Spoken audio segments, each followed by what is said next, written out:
Welcome to my channel. This is Education Buzz, and we have already discussed the introduction of this chapter number 1, real number, in the previous video. You can watch that video. Okay, this is my second video, and इसमें हम पढ़ने वाले हैं a very important topic of chapter number 1, which is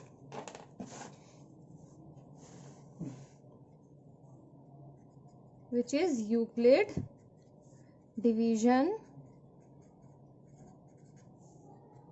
lemma. Okay, so सबसे पहले हमने क्या करना है, इस वर्ड को अच्छे से पहले डिस्क्राइब करके देख लेना है कि इसका क्या क्या मतलब होता है. एक एक चीज़ का मतलब आपको पता होना चाहिए, फिर आपको थोड़ा सा कुछ फ़ायदा होगा, वरना फिर कोई फ़ायदा नहीं है अगर आप रट लेंगे तो. Okay, number 1 is Euclid. Euclid का मतलब क्या होता है? कुछ नहीं है, एक पर्सन थे जिनका नाम था यूक्लिड. जैसे आपका भी कुछ नाम होगा, मेरा भी कुछ नाम है, ऐसे ही एक पर्सन थे जिनका नाम यूक्लिड है. उन्होंने ये डिवीजन लेमा जो है, ये एक फॉर्मूला जो है कह सकते हो, या एक कह सकते हो एल्गोरिथम जो है, वो उन्होंने दिया था, जिसके बेसिस पे उनका जो नाम है वो इस लेमा से जुड़ गया. ठीक है, अ पर्सन हु इंट्रोड्यूस्ड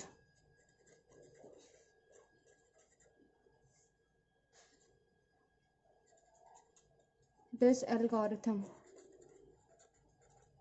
एक पर्सन जिन्होंने ये एल्गोरिथम दिया था उन्हें यूक्लिड कहा जाता है. Next one is division.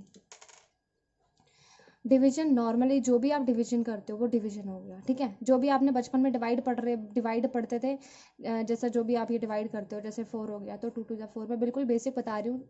ये तुम्हारा डिवीजन जो है वही है डिवीजन, और कुछ भी नहीं है extra. Next one is lemma. What is the meaning of lemma? Lemma को आप एल्गोरिथम से भी रिलेट कर सकते हो. किसी भी चीज़ का कोई भी एक प्रोसेस होता है.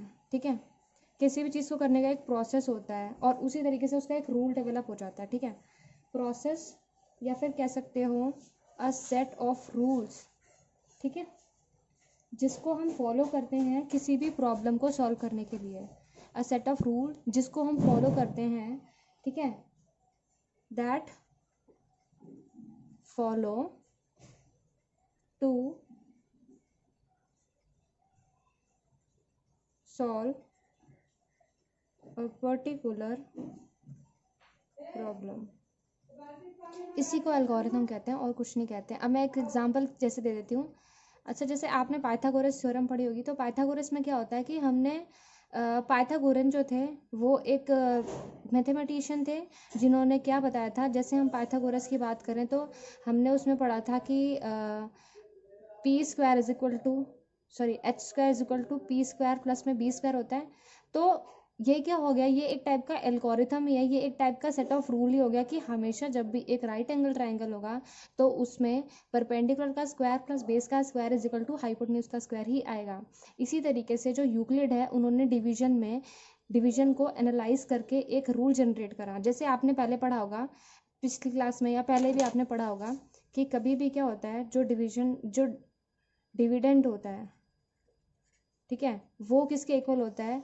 अगर हम डिवाइज़र को मल्टीप्लाई कर दें कोशेंट से और उसमें ऐड कर दें रिमाइंडर को.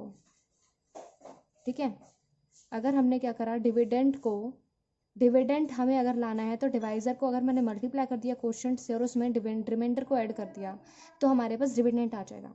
फॉर एग्जांपल हम लेते हैं एक बहुत बेसिक, जैसे मान लो मैंने 13 ले लिया, यहाँ पे मैंने ले लिया 3. हमें पता है 3 4 जो क्या होता है 12 होता है. बहुत मैं सिंपल सा लेकर चल रही हूँ जिससे कि हर एक बच्चे को समझ में आए. ठीक है, ये जो होता है उसको क्या कहा जाता है?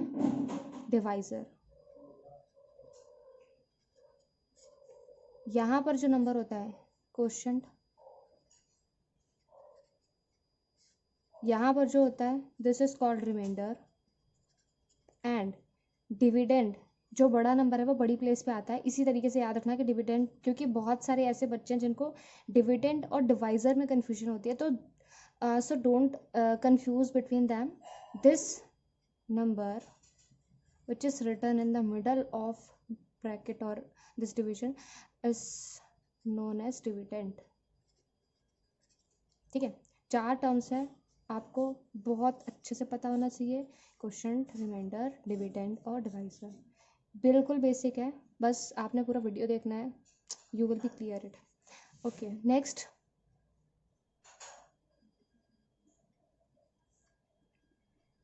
अब हमने क्या देखना है, जो यूक्लिड है उन्होंने क्या देखा कि हमेशा जब भी हम डिवाइड करते हैं तो हमेशा यही सिचुएशन आती है कि जब भी हमने क्या करना है, हमने अगर डिविडेंड लाना है तो हमने डिवाइज़र को क्या करना होता है, हमें डिवाइज़र को मल्टीप्लाई करना होता है, हमें डिवाइज़र को मल्टीप्लाई करना होता है क्वोशंट से।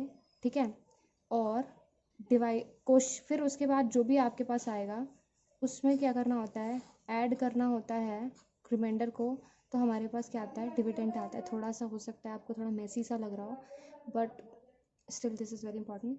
ओके, अब उसके बाद एक्चुअल में जो यूक्लिड डिवीजन लेमा था वो था क्या, जो यूक्लिड थे उन्होंने 2 बातें कही थी।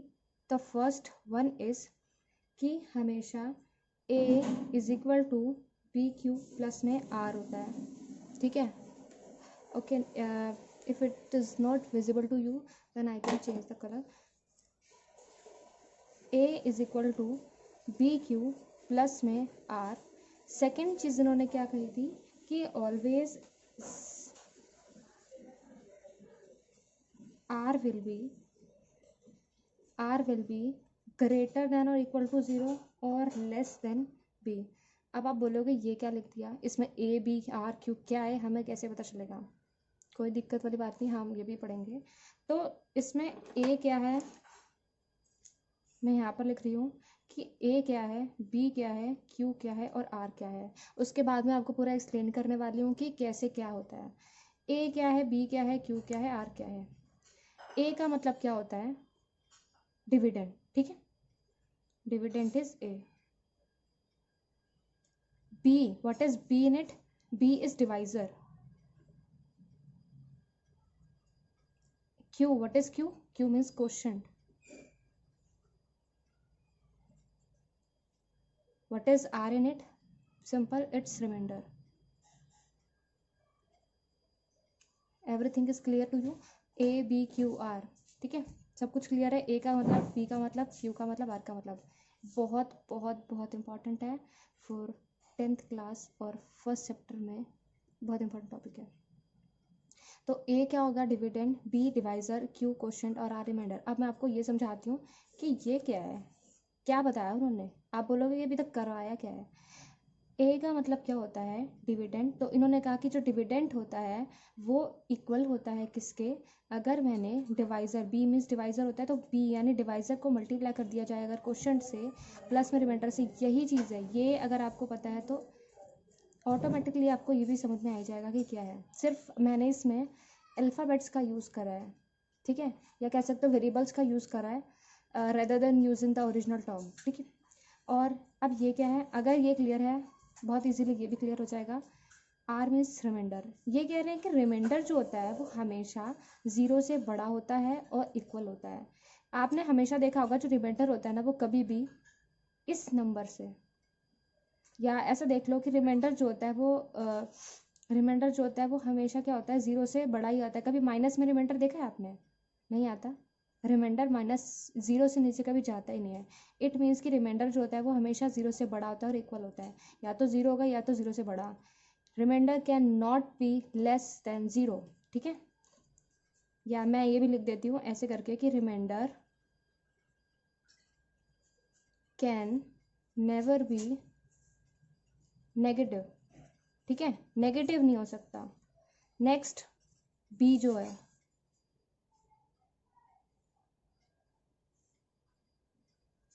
Sorry there is a, let's continue. Remainder, आपको ये याद रखना है कि remainder can never be negative. Remainder जो है वो कभी भी नेगेटिव नहीं हो सकता, ज़ीरो हो सकता है, नेगेटिव नहीं हो सकता। और दूसरी चीज़ क्या है कि remainder can never be greater than divisor. Remainder can never be more than divisor, ठीक है। दो चीज़ें याद रखनी है हमेशा, बहुत इंपॉर्टेंट है। A is equal to B Q plus में आर, और zero is less than zero, sorry, remainder is greater than और equal to zero and less than B, ठीक है। HCF आपने अपनी बुक में 1.1 एक्सरसाइज में फर्स्ट नंबर क्वेश्चन नंबर 1 देखा होगा, जिसमें आपको बोला गया है कि HCF फाइंड करो by using Euclid division algorithm, ठीक है। तो हम कैसे निकालेंगे उसको, अगर आप ये पूरा वीडियो अच्छे से देख लेंगे, definitely I am 100% sure that you will easily find out that question, ठीक है। तो HCF मीन्स क्या होता है, पहले हाईएस्ट कॉमन फैक्टर, ठीक है। Highest common factor means HCF। अब आपने छोटी क्लासेस में जो HCF पढ़ा है वो डिफरेंट है, ये थोड़ा सा डिफरेंट है। बाकी हमने क्या करना है, हमने यूक्लिड को इन्वॉल्व करना है HCF में, और कुछ भी नहीं करना। सिंपल HCF निकालते हैं पहले हम, मैं सिर्फ इस उसके बेसिस पे करवाऊंगी आपको, ठीक है, कि आपको ये चीज़ निकालनी आ जाए। जैसे कि मैंने आपको बोला कि आप HCF निकालो किसका, 12 और 148। अब कैसे निकालेंगे, सिंपल है, बस आप देखते रहिए, ध्यान से देखना है, डिवाइड करना है। बड़ा वाला जो नंबर होगा अंदर लिखो, छोटा नंबर बाहर लिखो, बड़ा नंबर अंदर, छोटा नंबर बाहर। डिवाइड करो, 12 वन ज़ा 12, ठीक है, 2 8, 12 टू ज़ा 24, ठीक है, रिमाइंडर बचा 4। डिवाइड सबको आता है, कोई मुश्किल नहीं है, डिवाइड कर लिया हमने। तो जो फर्स्ट स्टेप आया उसमें हमने जो यूक्लिड डिवीजन लेमा था उसमें हमने क्या देखा था कि ए इज इक्वल टू क्या होता है, बी क्यू प्लस में आर होता है। इसमें हमें यही चीज़ फॉलो करनी है। ए क्या है हमारा, अंदर वाली वैल्यू, यानी कि जो 128 है वो इज इक्वल टू है, बी मीन्स दिस 12, और क्यू मीन्स होता है आपका क्वोशंट, और आर मीन्स होता है आपका रिमाइंडर। फर्स्ट स्टेप आपका ये रहा, ठीक है। अब सेकंड स्टेप आगे देखते हैं, रिमाइंडर ये बच गया। अब आपको अगेन डिवीजन बनाना है, ठीक है, और जो ये वाला रिमाइंडर जो आपका डिवाइज़र होगा वो आपको अंदर लिखना है। ये प्रोसेस आपको तब तक फॉलो करना है जब तक ज़ीरो रिमाइंडर नहीं आ जाता। 4 3 ज़ा 12, रिमाइंडर विल बी ज़ीरो, ठीक है। तो अब आपको इसको भी कैसे लिखोगे, 12 डिविडेंड जो होता है वो पहले लिखते हैं हम यहाँ पे। ए जो डिवाइस ये हो गया 12 हमारा, और बी क्या हो गया इसमें 4, क्यू क्या हो गया 3, और आर क्या होगा हमारा 0, ठीक है। तो सिर्फ ये दो ही आपके प्रोसेस बनते हैं। अब इसमें HCF क्या है, HCF विल बी 4। जो भी आपका लास्ट डिवाइज़र होता है वो आपका HCF कहलाता है, ठीक है। अब मैं और एक दो एग्जांपल दे देती हूँ, आपको बहुत अच्छे से क्लियर हो जाएगा। नेक्स्ट एग्जांपल हम लेते हैं, मैंने आपको बोला 980 और 78, इन दोनों का HCF निकालो, ठीक है। तो आप कैसे निकालोगे, हमने बड़ी वाली वैल्यू को अंदर लिखना है, छोटी वाली वैल्यू को बाहर लिखना है, ठीक है। बड़ी वैल्यू को अंदर लिखना है, छोटी वैल्यू को बाहर लिखना है। देन डिवाइड कर दो, 78 वन जा 78, 2 0, फिर उसके बाद ये 0 उतारा, 78 2 जा 78 2 जा क्या होता है 156 में भी 78 2 जा देख लेते हैं हम करके, ठीक है, 156, 78 2 जा 156 होता है। 3 बार में ये 200 से ओवर हो जाएगा, तो हमने अंडर रहना है। ये हो जाएगा आपका 4, 9 में से 5 गए 4, ठीक है, 44 आ गया। अब रिमाइंडर बच रहा है, यहाँ पे कुछ भी नहीं है, अब ये नहीं हो सकता डिवाइड। अब क्या करना है आपको, अगेन डिवीजन बनाना है, और 78 अंदर आ जाएगा आपका, 78 अंदर आ गया। अब उसके बाद 44 वन सा फिर से लोगे 44, क्योंकि और बड़ा हो जाएगा अगर आप 2 से लोगे तो 3 4, 34 बच रहा है। अगेन आपने यही करना है, ये वाली वैल्यू को आप अंदर लेते जाओ, डिवाइज़र को अंदर लेते जाओ, ठीक है। जब तक आपका रिमाइंडर 0 नहीं आ रहा, आपको ये फॉलो करते रहना है। 44 लिया, 34 1 ज़ा 34 हुआ, 10, देन अगेन हमने अंदर क्या लेना है 34, 10, 3 ज़ा 30, शायद आपको दिख नहीं रहा होगा, आप एक बार खुद करके देखेंगे आपको डेफिनेटली आ जाएगा। फिर 4, उसके बाद अगेन 10 अंदर लोगे, मैं इधर कर देती हूँ, 4, 10, फिर आपने लिया 4, 2 ज़ा 8 आ गया, देन 2 बच रहा है, उसके बाद आपने 4 लिया, 2 2 ज़ा 4 आ गया। एट लास्ट हमारा आंसर आ गया। तो आंसर क्या होगा आपका 2, ठीक है। HCF will be 2। जब तक रिमाइंडर आपका 0 नहीं आ जाता तब तक आपको ये करते रहना है। अब हम लिखना शुरू करते हैं इसको यूक्लिड के मेथड के हिसाब से। तो सबसे पहले क्या था 980 इज इक्वल टू में हमें इसको इस फॉर्म में लिखना है, ठीक है। तो आप देखते रहिए, चेक करते रहिए, ए क्या है, बी क्या है, आर क्या है, और उसके हिसाब से लिखते रहिए। 980 कब आएगा, जब इन दोनों को मल्टीप्लाई करोगे प्लस रिमाइंडर। तो 78 मल्टीप्लाई बाय 12 प्लस में 44, ये फर्स्ट वाला था।